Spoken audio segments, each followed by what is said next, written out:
All right, it is time for the mid-year freak out tag. So here we are talking about what we've read so far, answering some questions mid-year. How is our reading going? Just in general, before we get to the questions, how do you feel like your reading is going this year? I feel like I'm on a roll right now just because it's summer. I can get a little bit more done. I tend to do some more audiobooks during the school year. I say school year because I work for the school district. And anyways, I feel like I'm doing pretty good. I'm up to, I think, 46 completed books. It's pretty split between audio and physical, so like I think I'm doing all right. Yeah, you're doing fine. Yeah, you're beating me. I'm on a streak. I think I'm in the 30s right now. You're beating me. Well, you had a lot going on at the beginning of the year. You didn't really have. I was coaching at the beginning of the year, and that took up quite a bit of time. So, anyways, all right, gotta play catch up. Let's dive into it. Best, right off the top, best book of the year, hands down. Top book so far, 2025. Go. A Forgery of Fate was a new, and these are both new releases of 25. I had never read this author, Elizabeth Lim. She wrote A Forgery of Fate. It's supposed to be a retelling of Beauty and the Beast, but not like hardcore retelling, but like it's some art in there. Anyways, I liked it. I gave it 5 stars. It's a YA fantasy retelling. Go check it out. And then Rachel Gillig came out with a new book. It's going to be a new series, The Night and the Moth, which a lot of people that have read One Dark Window and Two Twisted Crowns were like, if they liked it, they were really looking forward to this one. And I just, chef's kiss, the characters, the story, all of it was just, it was great. It was nice. Great. I cheated as well, and I put 2. Neither one of us stuck to one. Who does? First one, Blood Over Brighthaven. 6-star read. So stinking good. Just absolutely fantastic. I'll read it. You need to read it. I'll read it. So I got to read it when I want to read it. And then also, I am so glad that I read this before the new movie trailer came out, but Project Hail Mary. My goodness. So stinking good. Better than The Martian, which I didn't think was going to be possible. People said it was. I didn't believe them, but they were right. Project Hail Mary is better than The Martian. And there, I will tell you, if you have not seen the trailer yet for the movie, don't, because there is a big spoiler in the trailer, and it's much better if you can read or watch that spoiler happen, rather than seeing it in a trailer. I hate when they show too much of the movie. I saw the trailer because I was like, oh, I kind of want to see what it's about without it like giving anything away, and it gave something away, and I was like, oh. I hate when they do that. Anyways, yeah, Blood Over Brighthaven is about. Basically, there's this type of magic that blight. There's the blight is like this disease that's out in the area, and it's killing people and all this stuff. But then their magic system is based on almost like a typewriter. Like they have to code their magic and find their source and do all this different stuff, and that powers their city and does all their stuff. Isn't that what MySpace did? Coding, but for magic. Anything. Well, yeah. Okay. MySpace for magic. There you go. That's a term I didn't ever think I'd say. I'll read it eventually. We tried listening to the first chapter of the audiobook, so and I said, "There's a lot here. I'm gonna have to just like look at it." But anyways. And then Project Hail Mary was about a dude wakes up in space, doesn't know why he's there. Kind of a black room. Or white room is what they call it, where you wake up, you don't know what's happening while you're there, and you figure it out as you go. Great sci-fi adventure trying to solve problems as they arise, similar to The Martian, if you ever read that one. I might still read it, but the trailer kind of ruined it, so we'll see. All right, number 2, best sequel that you read this year. Well, I hopped on the Fourth Wing train last fall, listened to the graphic audiobooks, which, by the way, that you have to listen to graphic audiobooks. I probably would not have gotten into it. I probably would have dropped it, which I wanted to drop it a few times. But anyways, got into it by listening to graphic audiobooks. Read Onyx Storm. I read Onyx Storm because it came out before the graphic audiobooks. Anyways, I liked it. A lot of people didn't. I don't know if it was info dumpy or like. It is the best-selling book of the year so far. I mean, it's Rebecca Yarros. I enjoyed it. I liked the parts I think that everybody else didn't like. I enjoyed it. And then the other one I enjoyed was the last book in the Powerless trilogy, which a lot of people, I say a lot, some people have like hit or miss. I liked the Powerless trilogy, and I liked Fearless, and I ate it up like in like 5 days. Like it was a chunky thing. I loved all of it. It ended well. So those were my 2 favorite sequels and/or endings to a Nice. series. I did Thunderhead, which is the second book in the arc of the Scythe. So Scythe by Neal Shusterman was very high up there for me, and Thunderhead was a very good follow-up. I think I gave it 4.5 stars. It was really, really good. It kind of continued the main character story in a way that was very, very satisfying. And then that dropped off after that book. But we'll get to that later. But yeah, if you've not read Scythe or that series, it's weird because I'm giving book 2 best sequel, but I'm going to tell you, in my personal opinion, stop after book 1. Because if you read book 1 and stop, it's fine. You had a complete story. If you read book 2, you will want to read book 3. And you may or may not be. And that may not be your cup of tea. Yeah. So there you go. All right, number 3, we are changing. It was favorite reread. Neither one of us technically reread books, so we're changing that to what not are yet. You currently reading? Oh, side note, I would like to reread the Fourth Wing series when the next one comes out. Anyways, other than that, my current reads, I have some like on the back burner that I'm not DNFing, but we won't talk about those. But the top ones that I am actively reading are Fear the Flames, Little Thieves is a YA, and one that hasn't been released yet, but I got it from, NetGalley. I have it on the Kindle. House of, I want to say... Sapphire or Sapphire? Saphir, Saphir. Anyways, it's by Marissa, I believe it's Marissa Maehrer. She did Lunar Chronicles, I think, Heartless, like a bunch of like Disney retelling type stuff. This one's not a Disney retelling, but it's very like fallish, spooky type, purging the spirit kind of like book. I would say like New Orleans vibes. Yes, it has French stuff. Anyways, if you like Marissa Maehrer, check her out. I think that book comes out in, I want to say October. I could be wrong.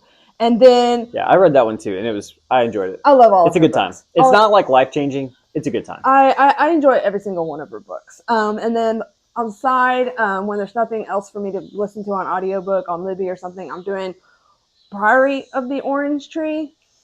It's a lot, but I'm trying to challenge myself. So, I'm going back and forth between listening to it and reading it. I'm not like, oh my God, it's the best book ever. But it's like, I'm trying to challenge myself. So those are my top 4. I have others, but those are the top ones. I typically don't have as many books going at the same time. I just finished one. I haven't really started another. So really, I only have one going right now, and it is The Haunting of Hill House, which is a 1950s horror book by Shirley Jackson. You have probably read some Shirley Jackson in your life if you went to a public school. You probably read the short story. Ew. That was a bug. No! I will run out of here so fast. Sorry. If you went to a public school, you probably read some Shirley Jackson. You probably read the short story The Lottery.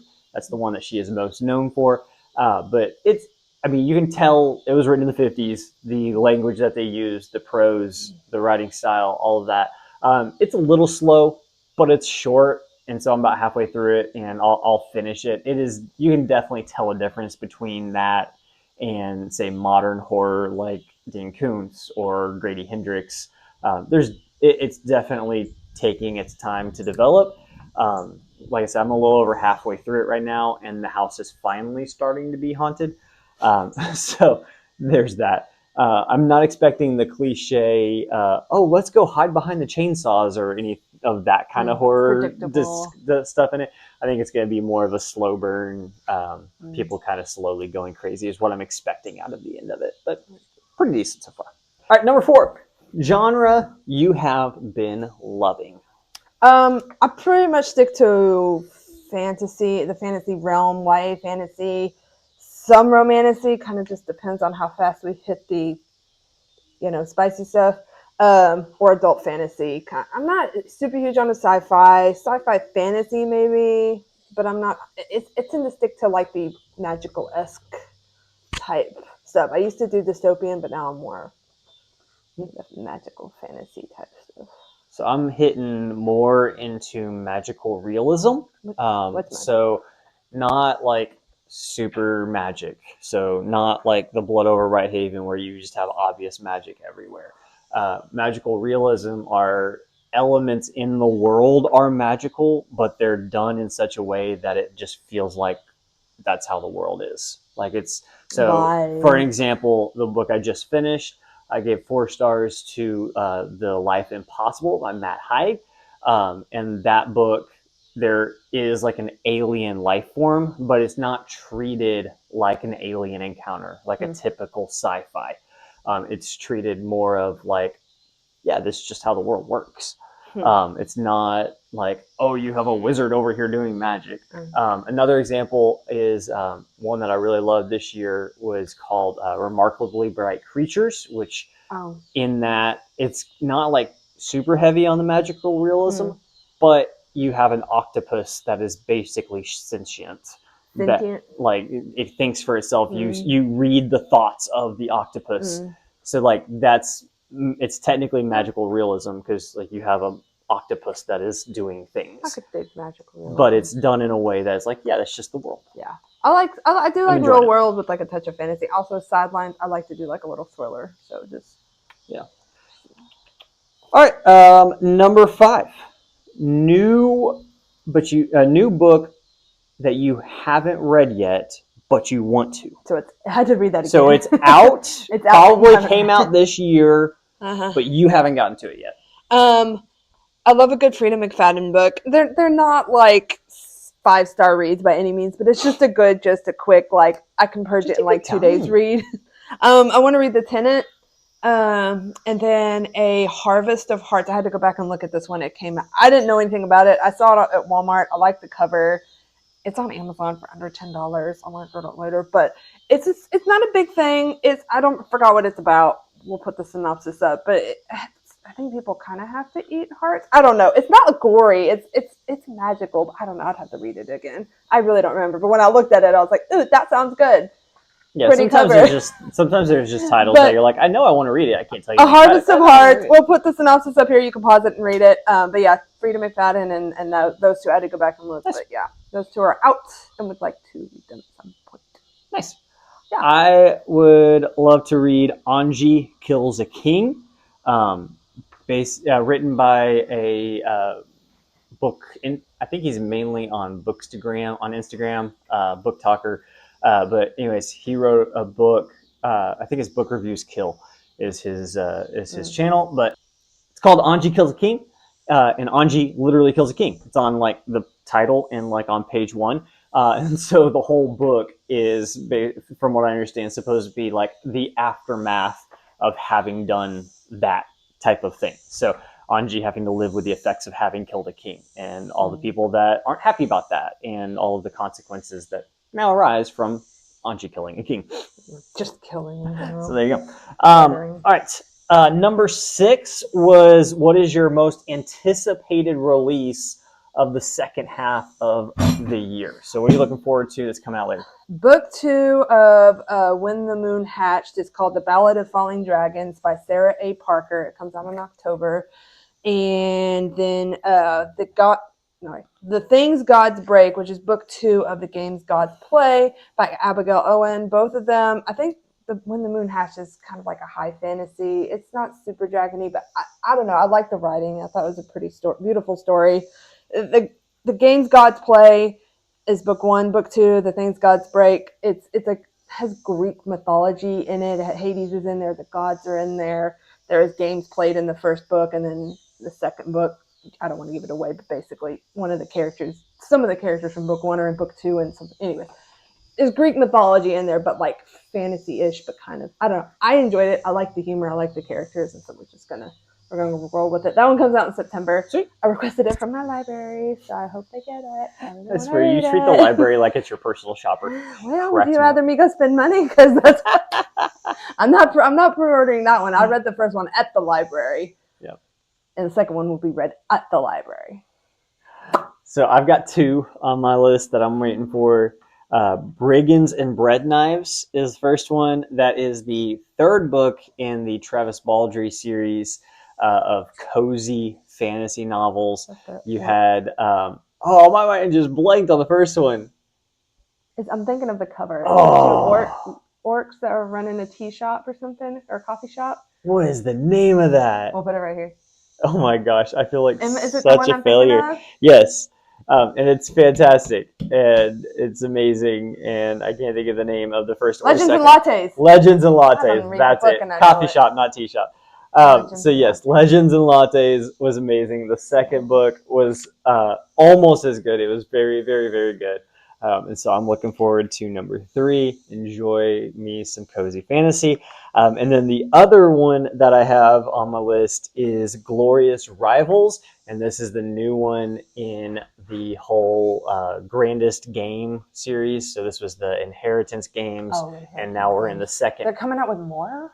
They're on the second series. And this is the second book of the second series. So the second series is I can't really tell you about the series without spoiling the first series, but yeah, it's a continuation of the story, and so I've really enjoyed those. I know they're YA, but I've very much enjoyed those. I have one more I forgot. Not Quite Dead Yet by Holly Jackson. I have that one also on my Kindle that I got from NetGalley that I haven't had a chance to read yet. That someone's like, I think, in a coma. They're not quite dead yet. I don't remember what happened, but Holly Jackson likes her YA murder mystery type stuff, and I just finished A Good Girl's Guide to Murder, so I'm like, I'm going to check that one out. Whether or not it's been released yet, I am going to read it, because I just finished her series. I'm like, okay, I like some YA thriller up by her, so I'll probably keep checking out her stuff. So hers is one that's coming out in July 22nd. All right, number 7.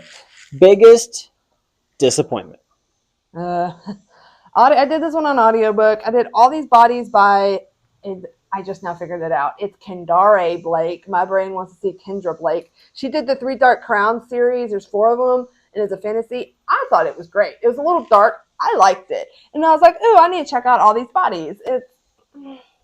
I guess it's kind of one of those, someone already dies in the beginning, and you're trying to figure out who did it, what happened, how it happened. It almost reminded me of Where the Crawdads Sing, but like fallish version. I don't know how else to describe it without giving it away. It was okay. I was like, well, this was boring. So yeah, I gave it 2.5 stars. It was just, bleh. I was listening to it because there's nothing else to listen to on audio, but there you go. It's okay. All right, I've got 2. Slaughterhouse 5. I already ranted about that one in our last video. Not going to worry about telling you about that one. It's a classic that just didn't work for me. But let's talk. The other one. I mentioned Scythe earlier. First book, amazing. Second book, pretty good. Made you want to read the third book. Third book comes along. And I'm not going to get into the details of the character. But what I'll say, if you are going to make a main character of your story be a type of character that you know is going to be controversial, do that in book 1 so that people know what they are getting into and what they are investing their time into. Do not do what Neal Shusterman did and bait and switch and say for 2 stories, here are your characters. Oops, by the way. And then in the third book say, yeah, those characters aren't really the focus anymore. Now it's this character, and it's a character that is very controversial in their lifestyle and their beliefs and everything. Not like a new character you added in and about equal value. Front and center. If you're going to create a character that you know is controversial, do it from the start so your readers can decide if that's something that they want to read or not. Don't bait and switch your reader in book 3 after they've invested that much time and energy. Not cool, Neal Shusterman. And now, I quite frankly can't trust him to go read any of his other stuff. So, anyways, that's my rant on The Toll, which is the third book in the Arc of the Scythe. Number 8. Biggest surprise. Let's get back to positivity. Let's see. So I literally just picked this book up by its cover. I was just perusing my library one day, and I was like, oh, this is a pretty cover.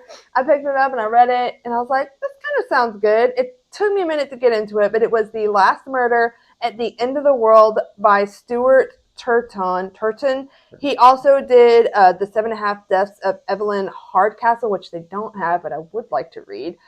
I gave it 5 stars because it was different from anything that I had ever read. It almost kind of gave you like, I don't want to say it's not sci-fi, but I keep wanting to say it's sci-fi. It's just otherworldly. It's kind of the end of the world-esque type of book. And then I think what gets people is the narrating is who is narrating the book is almost kind of like how, what's his name? Brandon Sanderson has someone narrate his books. It kind of throws you off until you get through the book and you're like, oh, that makes sense. but it was different. And all in all, like, I didn't have a single thing to complain about the book. It was clean. It wasn't spicy. There was, like, I don't think there was any cursing in the book. And it threw me for a loop. And I was like, okay. Like, the first time I judged a book by its cover and was, like, decently surprised by it. Like, I will recommend it. But it is kind of hard to follow. But I liked it. I think I read it in, like, under a week. Nice. It was really good. And I would like to read the 7.5 Deaths of this person. Definitely Hardcastle. That one. Nice. All right. For me, it was Remarkably Bright Creatures. That was in time a kind of a genre shift for me that I wasn't sure if I was going to like or not, because I've been doing more hardcore sci-fi and fantasy, and so going to that more just literary fiction with a little bit of magical realism was something I wasn't sure it was going to work for me, but it absolutely did, mainly because of the characters and just the way... Animals. They were animals, right? One. Just the octopus was... the octopus. The octopus was an animal, but most of the characters are human. And they... just very well written. Almost the style of a Frederick Bachman, if you've read any of his books, like A Man Called Ove. Just very good characterization and character writing. Like, you feel like you know who these people are, what makes them tick, all that kind of thing. And I'm really enjoying that type of character writing in books. And so, yeah, Remarkably Bright Creatures was fantastic. Number 9, new author. Either they made their debut this year or you just finally read them for the first time. I have 2. I technically discovered the first of their books last fall and read the other 2 this year. Listen. Rachel Gillig. I read One Dark Window last fall. I read Two Dark Crowns earlier this year, because I must say it's 2 against 1, so I read 2 of them this year. And then her last one, which is from a different series, The Night and the Moth. I gave almost, I don't know if I gave all of them 5 stars, but I loved every single one of them. And then I'm starting to like Holly Jackson. I liked most of them, and her trilogy of Good Girls Guide to Murder, it ended like on a banger. I didn't give it 5 stars, but I liked it. So Holly Jackson, Rachel Gillig, and a new one actually is new to me this year. Okay, is Elizabeth Lim. She does, I don't know if they're all Disney retellings, but she's a YA fantasy. She did a Forgery of Fate that I discovered I discovered it at Walmart and then discovered my library had it. The cover grabbed my eye, people. Okay. I read it, didn't buy it, but I found out my library had it and I was like, ooh, I gave that one 5 stars. And I'm probably going to start reading the rest of her books, whatever the library has, and or if I find some at a store that I like. It was just really good. I gave it 5 stars. I had 0 complaints. It was just a good story, good characters, good imagery, good everything. I loved it. Nice. So those are my 3. Nice. Yeah. I just went with Terry Pratchett. He has the Discworld series.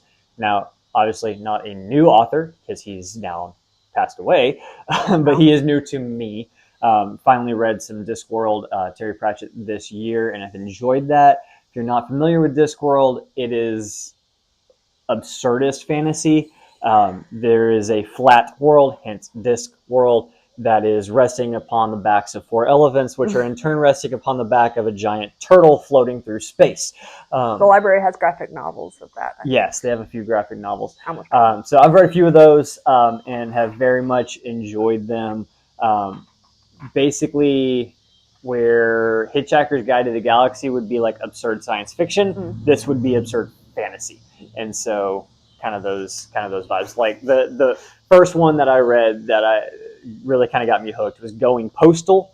And so you're in a fantasy world and this guy starts off with, he's supposed to be getting the death penalty and being hung, and he kind of gets rescued from being hung, but in turn he is tasked with trying to take over and redesign the postal service and make it actually work efficiently in this fantastical world, which granted probably doesn't sound like the best plot ever, but it's hilarious. You like all the funny books that no one else likes. It's so good. So good. All right, number 10, and I'll just go ahead and say I do not have an answer to this question. We'll see if you do. But fictional crush. Sorry, Ben. I like them because of the characters that they are, not because of their chiseled bodies, okay? And I had to look it up. His name is Lang. He had a full-on, I don't want to say Asian name, Asian background type Asian of a name. inspired. So I couldn't even try to pronounce it, but he goes by a Lang. He was in the Forgery of Fate. He's the Dragon Prince. And then another recent read of mine was a YA fantasy called The Floating World, and I like the male main character, Sunho. I think it's Sunho.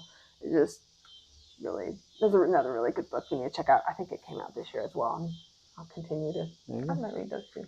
All right, so those are the crushes. Number 11, what is your favorite characters? So you're not crushing on them, you just like their character. I didn't write this one down, but I will say I like the gargoyle in the Knight and the Moth. That's all I'm going to say about that one. And then I just like the male main character and the female main character, Evie, from Apprentice to the Villain and Assistant to the Villain, whichever one came first. The villain, the two villain books, Apprentice and Assistant to the Villain. They were so surface level, but like I just thought their relationship was just so adorable and funny, and the back and forth. It was just, I thought it was great. I thought, in the dry humor that the villain has, like he's just so black and white, and then he tries to be sarcastic, and it just doesn't work. It's just, I don't know. I just thought they were really funny. There you go. For me, it was back to Remarkably Bright Creatures. Characters were so good in that, and really the one that stood out was the main character, Tova. Elderly lady, but just the way that she was written felt like it could be your grandma, and just kind of showed like, and really all of the, I guess similarly, all of the characters in Anxious People by Frederick Bachman, that one was great as well. And both of those books did such a good job of showing how everyone that you interact with, everyone you talk to and meet, they're dealing with things below the surface that you know nothing about. Like everybody has something they're dealing with, something they're walking through. And both of those books did a great job of kind of pointing that out in a great way. So there you go.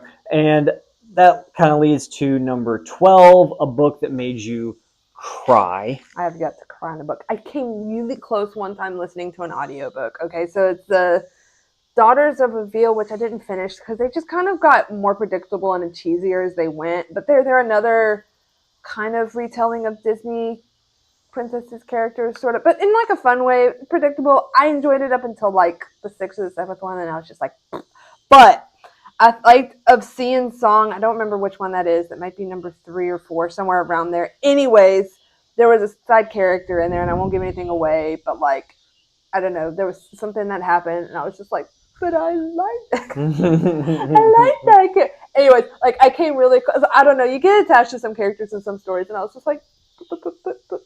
So anyways, I came close, but did not cry. I got emotional-ish in The Knight and the Moth, like I think at the ending or towards the end, or when certain things were happening, I was like, but I've yet to. I don't want to read a book that's gonna make me like, okay, this is gonna be a sad book. I'm gonna be like, this book destroyed me. Pass. Yeah. Like I think I cried in a movie that was a book. What was it? If I Wake or something like that. Yeah, I cried in one part in that, and that was a book, so I don't have to count that. But that's why I don't read emotional books. I'm like, no, thank you. So for me, it was Anxious People that I just mentioned a minute ago. And it wasn't like sad cry, like, oh, they died, just or like something like pouty that. Face. But it was just moving. Like the way that it was written, like it was like, man, that's powerful. Like, like that kind of, and I wasn't like, oh my God, sobbing. But there was probably a tear or two that showed up. That's in the touchy feeling. All right, flip of that question. What is a book that made you happy? You just hit the cozies. It wasn't cozy, but it made me laugh a lot. And that works. Assistant and Apprentice to the Villain.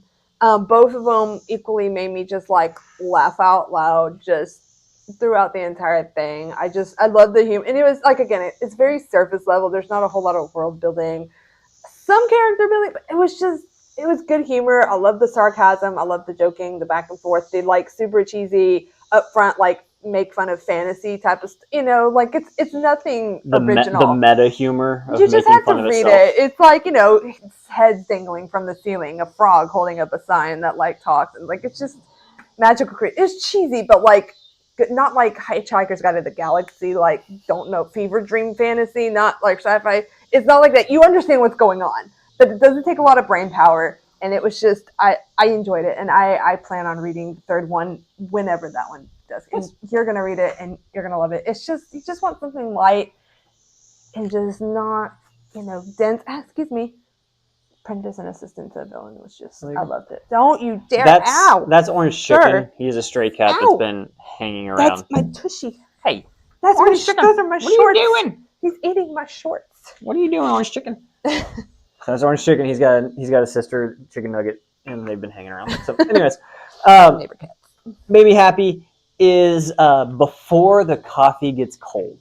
I love it. It was just all up in the feels. Great book. Again, really rich in characters. Very quick, short read. Basically, it's about this cafe that you can time travel, but there are a lot of rules to the time travel. You can only time travel if you sit in a specific chair. You can only go until the coffee gets cold, so you have to drink all of your coffee before it gets cold, otherwise you're stuck forever as a ghost. You can only meet people who have been to the cafe. There's a whole lot of rules to it. And so the whole point of that, though, is that causes most people to not travel back in time because of the restrictions on it. And so stuck there. The main rule, the main rule was that no matter what you do in the past, you cannot change the present. So like if you have somebody who is sick, if you have whatever, no matter what you go back and do, you're not going to keep them from getting sick. You're not going to keep them from dying. You're not going to fix the relationship or whatever when you go back. And so a lot of people don't go back. And it basically causes those who do go back to go back for the right reasons with good motivations. So really good, all up in the cozy feels. All right, we got just a few left. Number 14. What is the most beautiful book that you originally said bought, read, whatever, beautiful book? Okay, some of these are going to be repeats. I'll start with one that's not a repeat. We Are Also Good at Smiling by Amber McBride. Kind of, how would you call the writing style? It's a novel in verse. So yes, that's right. Looks like a poetic style. It's in verse. I thought it was really beautiful. I gave it 5 stars because it was nothing like I'd ever really read or seen before. All of Rachel Gillig's books, like I mentioned them, One Dark Window, Two Dark Crowns, Night and the Moth, and then The Floating World by Axie, Aixieo. So what is your criteria for beautiful? Are you doing the writing style? Yes. Okay. Almost like how they're telling the story and not dense, but like just, I don't know how to describe it. Just you like their style. Yeah. If you've read any of Rachel Gillig's books, kind of like that. Like, it's easy to understand, but it's just written, I don't know how to describe it, just differently. I don't know. You're good. I don't know. So pretty writing. I took it in a different direction, and my mind went to best cover. And so I picked Blood Over Brighthaven because I thought that had the most beautiful cover. Oh, you went to cover. Okay. So yeah, I did it by cover, like beautiful cover. Well, it's a beautiful book. It's a beautiful book. Writing? That's my pick. It's a beautiful book. Oh boy. Because like the design of it, you had the flames, the black and white. You had the typewriter-ish thing there. Like, yeah, it's a beautiful book. I don't think that's what they meant. But okay. That's what I'm going with. All right, number 15. What is a book that you need to read? It is on your list. You're gonna do it before the year's over. This is going to be attempted. I would like to start one or the other, either Throne of Glass or Crescent City. I need to probably look at which one people recommend first. I'm up to date on all the ACOTARs, and I know somehow they're all somewhat connected, but not like heavily connected. So I need to figure out which one I need to start with. I know all of the Throne of Glasses are out, so like that would be easy. But Crescent City takes a lot of brain power, and I don't know how much brain power I'm going to have starting August and September. Yeah. I have the first one, so I can take my time with it. But I would like to like to start one of those. Nice. This year. Mine, I picked up on ebook. I picked up on ebook Parable of the Sower by Octavia Butler. Looking forward to that. Heard really, really good things about that. Absolutely loved Kindred. which if you haven't read that, that's a great book about kind of a uncontrollable time travel. Dealt with issues of race and slavery and all those things. I think I read that in high school. Such a good book. And then, so it's the same author, Parable of the Sower. I'm a little bit hesitant now because I read a different book by Octavia Butler called Dawn, and I actually DNF'd that one about 30% through because it just wasn't doing it for me. So hopefully Parable of the Sower is closer to Kindred than to Dawn. Last question, we'll wrap it up and get on out of here. Who are some book community members, aka BookTube, that you are really enjoying right now? Go for it. I like Ashlyn, Kaylee, and her husband Ian, and then group their friend in Faith is Reading. They kind of all share the same little reading bubble, and I just enjoy their energy Yeah, they're and a good book little taste, community. and yeah, it's fun. I've really been liking Books Are Sick with Nick. He's a Canadian dude. Really like his take on books, and I need to buy one of his stickers because he has stickers that are book or spine breaker. Oh, that guy. And she hits in when I break spines on books, and I break spines on books. I bought the Akatar series from somebody, and every single, and of course that's thick book. Makes it easier to read. My spine is broken, and I have one good book. Books are made to be read. So anyways, Books Are Sick with Nick. That is one. And then the other one that I've enjoyed is actually a guy that's somewhat local to us. I think he's a Dentonite from Denton. Joseph reads books. He has a very different taste in books than what I see from a lot of book talkers. He reads a lot of classic like crime noir and some stuff like that, as well as fantasy. He's really into McMaster Bujold and some authors like that, if you know who those are. And so, anyways, he's been cool to kind of get a different vibe from, because it seems like in the sci-fi fantasy vlog sphere of YouTube that everybody talks about the same books.